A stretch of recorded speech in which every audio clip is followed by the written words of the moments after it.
ಹತ್ತಿ ಬಗ್ಗೆ 2 ನಿಮಿಷಗಳ ಭಾಷಣ. ನಮಸ್ಕಾರ ಎಲ್ಲ ಗೆಳೆಯರಿಗೆ. ಇಂದು ನಾನು ನಿಮಗೆ ಹತ್ತಿ ಬಗ್ಗೆ ಕೆಲವು ಮಾತುಗಳನ್ನು ಹೇಳಲು ಬಂದಿದ್ದೇನೆ. ಹತ್ತಿ ಎಂಬುದು ಒಂದು ಬಹುಪಯೋಗಿ ಬೆಳೆ. ಇದು ಮುಖ್ಯವಾಗಿ ನಮ್ಮ ಬಟ್ಟೆ ತಯಾರಿಕೆಗೆ ಬಳಸಲಾಗುತ್ತದೆ. ಹತ್ತಿ ಸಸ್ಯವು ಬೃಹತ್ ಪ್ರಮಾಣದಲ್ಲಿ ಬೆಳೆಯುವುದು ಮತ್ತು ಈ ಸಸ್ಯದ ಎಲೆಗಳು ಹಸಿರಾಗಿದ್ದು ಹಣ್ಣುಗಳು ಒಣಗಿದ ನಂತರ ಹತ್ತಿ ಎಲೆಯು ಭಾಗವು ಹೊರಬರುತ್ತವೆ. ಈ ಭಾಗವನ್ನು ಬಾಲ್ ಅಥವಾ ಬುದು ಹಣ್ಣು ಎಂದು ಕರೆಯಲಾಗುತ್ತದೆ. ಹತ್ತಿ ಬೆಳೆಯು ಮುಖ್ಯವಾಗಿ ಕರ್ನಾಟಕ, ಮಹಾರಾಷ್ಟ್ರ, ಗುಜರಾತ್, ಆಂಧ್ರ ಪ್ರದೇಶ ಮತ್ತು ತಮಿಳುನಾಡು ಸೇರಿದಂತೆ ಹಲವಾರು ರಾಜ್ಯಗಳಲ್ಲಿ ಬೆಳೆಯಲಾಗುತ್ತದೆ. ಹತ್ತಿಯ ಸೀಮಿತ ಭಾಗವನ್ನು ಸಿಪ್ಪೆಯಿಂದ ಬೇರ್ಪಡಿಸಿ ಕಾರ್ಖಾನೆಯಲ್ಲಿ ನಯವಾದ ಬಟ್ಟೆಗಳಾಗಿ ಪರಿವರ್ತಿಸಲಾಗುತ್ತದೆ. ಹತ್ತಿಯು ಕೇವಲ ಬಟ್ಟೆ ತಯಾರಿಕೆ ಮಾತ್ರ ಸೀಮಿತವಲ್ಲ. ಇದರ ಬೀಜಗಳಿಂದ ಎಣ್ಣೆ ತಯಾರಿಯು ಮಾಡಲಾಗುತ್ತದೆ.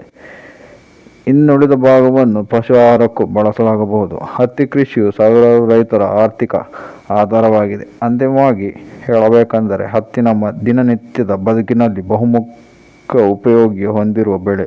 ಇದನ್ನು ಸಂರಕ್ಷಿಸಬೇಕು ಮತ್ತು ಮೌಲ್ಯಮಾಪನ ಮಾಡಬೇಕು. ಧನ್ಯವಾದಗಳು.